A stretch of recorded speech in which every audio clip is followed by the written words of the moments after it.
Good morning छात्र छात्राओं। आज हम कक्षा 9 विषय हिंदी पाठ नंबर 1 कबीरदास पद्य भाग है। कौन सा भाग है आपका? पद्य भाग। पद्य भाग के पाठ नंबर 1 कबीरदास जी का हम क्या करेंगे? अध्यापन कार्य करेंगे। क्या करेंगे हम? अध्यापन कार्य। तो ऐसे अगर इसमें देखे जाए तो पद्य भाग आपका पाठ नंबर 1 से शुरू होकर 9 से शुरू हो रहा है, ध्यान रखिएगा 9 से।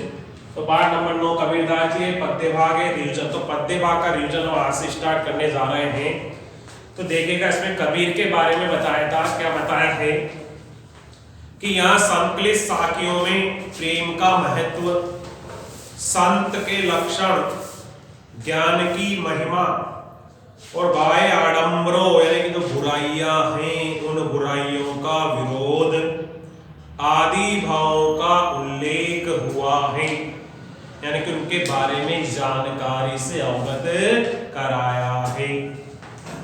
पहले शब्द को हम कहते हैं पद कि पहले शब्द में बाह्य आडंबरों का विरोध यानी कि जितनी भी बुराइयां हैं उन बुराइयों का यहाँ पर कवि ने क्या किया है? विरोध प्रकट किया है एवं अपने भीतर ही ईश्वर की व्याप्ति का संकेत दिया है कि आप चाहें तो अपने आंतरिक मन से ईश्वर की आराधना करके या भक्ति करके या स्मरण करके आप ईश्वर को प्राप्त कर सकते हैं। तो दूसरे शब्द में ज्ञान की आदि के रूपक के सहारे ज्ञान के महत्व का वर्णन है। दूसरा जो पद बताया है उसमें ये बताया गया है कि जब ज्ञान रूपी आंधी आती है तो जितने भी बुराइयां, बाडंबर, रुकावटें हैं उन सबका क्या होता चला जाता है? उन सबका पतन होता हुआ चला जाता है। अर्थात कहने का तात्पर्य क्या है? कहने का तात्पर्य यह है कि जब व्यक्ति के अंदर ज्ञान होगा तो उस ज्ञान के माध्यम से अपने समक्ष या सामने जितनी भी रुकावटें हैं, बुराइयां हैं, उनके बारे में वो संशोधन कर सकता है, उनका निराकरण ढूंढ सकता है और उनको अपने जीवन में आने वाली जो बाधा के रूप में है, जो रुकावट के रूप में है, उनका अंत कर सकता है। तो यहाँ पे ज्ञान को अत्यधिक महत्वता दी गई है। कबीर कहते हैं कि ज्ञान की सहायता से मनुष्य अपनी दुर्बलताओं से मुक्त होता है। आगे ना वही बात कि ज्ञान अगर होगा तो उस सहायता से, उस ज्ञान की सहायता से मनुष्य के जीवन में जितनी भी दुर्बलता है या कमजोरियां हैं उन सबसे वह स्वतः क्या हो सकता है? मुक्त हो सकता है। तो देखो इनके पद है साक्य दोहा। क्या कहते हैं? मानसरोवर सुवर जल हंसा केलि कराई, मुक्ता फल मुक्ता चुगे अब उड़े अनंत न जाए कबीरा, अब उड़े अनंत न जाए। कहने का मतलब क्या है? पहले पद में कह रहे कि मान सरोवर सुबरल जल, कि जो मान सरोवर तालाब है, सुवर जल, सुवर यानी कि अच्छे जल से या निर्मल जल से या स्वच्छ जल से क्या है? भरा हुआ है। हंसा, हंसा यानी कि हंस, हंसा, हंसा किसे कहा गया है यहाँ पे? हंस को। कि जो हंस है वो हंस केली कराए, केली कराए यानी कि उसमें क्रीड़ा कर रहे हैं। केली कराए का मतलब क्या है यहाँ पे? केली कराही यानी कि वो क्या कर रहे हैं? क्रीड़ा, अर्थात खेल रहे हैं, खेल रहे हैं। ठीक है। इसके बाद में क्या है? मुक्ता फल मुक्ता चुगे, मुक्ता फल यानी कि मोती रूपी फल को, ठीक है, मुक्ता फल मुक्ता चुगे यानी कि अपनी चोंच के माध्यम से मोती रूपी जो फल है, उस मोती रूपी फल को वो क्या कर रहे हैं, चुग रहे हैं। अब उड़ी अनंत न जाए, अर्थात कवि क्या कहना चाहता है कि अब उड़ी यानी कि उड़ने के लिए, अनंत यानी कि आकाश में, उड़ी उड़ी यानी कि उड़ने के लिए, उड़ने के लिए, ठीक है। कहां पर, अनंत यानी कि आकाश में, अनंत यानी कि आकाश में, आकाश में, क्या आकाश में उड़ने के लिए वो नहीं जाना चाहते हैं, क्योंकि उनका मन कहां लग गया, उस मानसरोवर से युक्त स्वच्छ जल से भरे हुए तालाब में उनका मन लग गया है। अब वो यहां से उड़ने के लिए नहीं जाना चाहते हैं। तो ये पहला पद कंप्लीट है। दूसरा पद क्या कहता है, सुनिए। प्रेमी ढूंढत में फिरो, प्रेमी मिले न कोई, प्रेमी को प्रेमी मिले, सब विषय अमृत होए कबीरा, सब विषय अमृत होए। कहने का मतलब क्या है, प्रेमी ढूंढत। तो यह प्रेमी किसे कहा गया है, यहाँ पे प्रेमी कहा गया है परमात्मा को। किसे कहा गया है, परमात्मा को।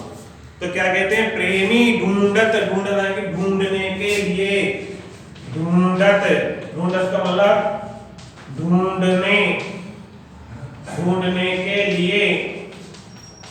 प्रेमी कौन, परमात्मा, कि परमात्मा रूपी प्रेमी को ढूंढने के लिए मैं फिरो, फिरो यानी कि फिर रहा हूं, फिरो, फिरो का मतलब फिर रहा हूं, फिर रहा हूं।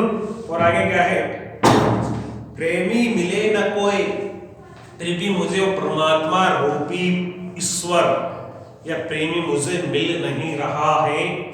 प्रेमी को प्रेमी मिले, कि जब आत्मा को परमात्मा रूपी अगर प्रेमी मिल जाता है तो सब विष अमृत होए, कि जितना भी जहर है, जो विष है, वो किस में बदल जाता है, वो अमृत में बदल जाता है। कहने का मतलब क्या है कि मनुष्य को जब ईश्वर का साक्षात्कार हो जाता है तो उसके अंदर विद्यमान जो जैर रूपी जो अवगुण है, वो जैर रूपी अवगुण किसके समान हो जाते हैं, ईश्वर को प्राप्त करने के बाद अमृत के समान वो हो जाते हैं।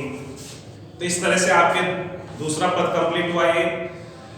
तीसरा क्या कहता है, अस्थि चढ़िए ज्ञान को सहज दुली चाडारी, स्वान रूप संसार है, भूखन दे जग मारी कबीरा, भूखन देख जग मारी। कहने का मतलब क्या है, कबीरदास जी क्या कहना चाहते हैं कि अस्थि चढ़िए ज्ञान का, अस्थि यानी कि हाथी, या अस्थि किसे कहा गया है, यहाँ पे हस्ती कहा गया है किसे, हाथी को। किसे कहा गया है, हाथी को कहा गया है कि हाथी ज्ञान को, कि ज्ञान रूपी हाथी पर चढ़कर, चढ़िए यानी कि चढ़कर, चढ़िए, चढ़िए का मतलब क्या है यहाँ पे, चढ़कर, कि ज्ञान रूपी हाथी पर चढ़कर सहज दुलीचा डारी, यानी कि सहज यानी कि सरल रूप से, क्या डालकर, दुलीचा यानी कि आसन उस पर बिछाकर, और क्या है उसके ऊपर बैठकर तुम्हें ज्ञान प्राप्त करना है। किसके ऊपर, ज्ञान रूपी हाथी के साथ में उसके ऊपर दुलीचा डालकर एक दरी बिछाकर तुम्हें ज्ञान प्राप्त करना है। स्वान रूप संसार है, स्वान, स्वान का मतलब यहाँ पे क्या बताया, कुत्ता, कि ये संसार कैसा है, ये संसार कुत्ते के समान है। भूकन देख जग मारी, कि जो व्यक्ति अच्छा कार्य करने जा रहा है, अच्छे कार्य करने के बाद भी उसके में अगर किसी प्रकार की कोई रुकावट आ रही है तो रुकावट आने की वजह से वो क्या है, ज्ञान के माध्यम से अपनी कमजोरियों को सफलता में तब्दील कर सकता है या परिवर्तित कर सकता है। तो इसके लिए संसार में जो अन्य जो लोग हैं, कौन से, जो उपहास ना करने वाले हैं, बुराई करने वाले हैं, ऐसे व्यक्तियों को किसके समान बताया गया है यहाँ पे, ऐसे व्यक्तियों को यहाँ पे कुत्ते के समान बताया गया है कि ना तो स्वयं आगे बढ़ना चाहते हैं, ना किसी दूसरे को बढ़ना देना चाहते हैं। तो इस तरह से आपका ये पद नंबर 3 कंप्लीट हुआ। पद नंबर 4 क्या है कि पका पकी के कारणे सब जग रहा बुला, निरपक होय के हरि भजे, सोए संत सुजान कबीरा, सोए संत सुजान। कहने का मतलब क्या है, कवि कहना था पका पकी के कारणे। पका पकी का मतलब होता है पक्ष विपक्ष में, पका पकी, पका पकी, पका पकी का मतलब क्या हो गया, जिसका पक्ष विपक्ष, पक्ष विपक्ष की पक्ष विपक्ष में के कारण, यानी कि के कारण सब जग रहा बुलान, कि मैं संसार को भूल गया हूं कि संसार में क्या हो रहा है, क्या नया है, क्या मेरे लिए अच्छा है, ये तो मैं बिल्कुल भूल गया हूं। किस कारण से, कि जो संसार में पक्ष विपक्ष की जो बातें होती रहती है, तो मैं तो इसी में रह गया, मेरे को ये ध्यान ही नहीं रहा कि संसार में कृति मेरा क्या कर्तव्य है या इसमें किस तरह से जीवन यापन करना है, ये सब मैं भूल गया। निरपक होय के हरि भजी, निरपक यानी कि बिना पक्ष के रहित, एक तरह से होय के यानी कि होकर, हरि भजी यानी कि हरि का अगर मैं भजन करता तो क्या होता, सोए संत सुजान। तो सो यानी कि वह किसके समान बताया गया है, सुजान यानी कि अच्छे संत या मुनि के समान बताया गया है। कहने का तात्पर्य क्या है, अर्थात कवि कहना चाहता है कि पक्ष विपक्ष में न पढ़कर मुझे क्या करना चाहिए था, निरपक्ष होकर, यानी कि इस पे ध्यान न देकर ईश्वर का अगर मैं स्मरण करता तो ईश्वर का स्मरण करके और मैं क्या बन जाता कि मैं एक सच्चे संत या सुजान या व्यक्ति की तरह मैं क्या करता, अपना जीवन यापन कर लेता कि संसार में मेरा क्या महत्व है, क्या रहा है। तो आज के लिए बस इतना ही काफी हमारा। कल हम पद नंबर ये आपके है पहला, दूसरा, तीसरा, 4 पदों का हमने हिंदी अनुवाद किया। कल 5, 6, 7 तीनों पद में लास्ट के हैं, उनका हिंदी अनुवाद करेंगे। इसको जो मैंने पढ़ा इसको आपको दोहरान कार्य करना है घर पे बैठकर। आज के लिए इतना ही, धन्यवाद।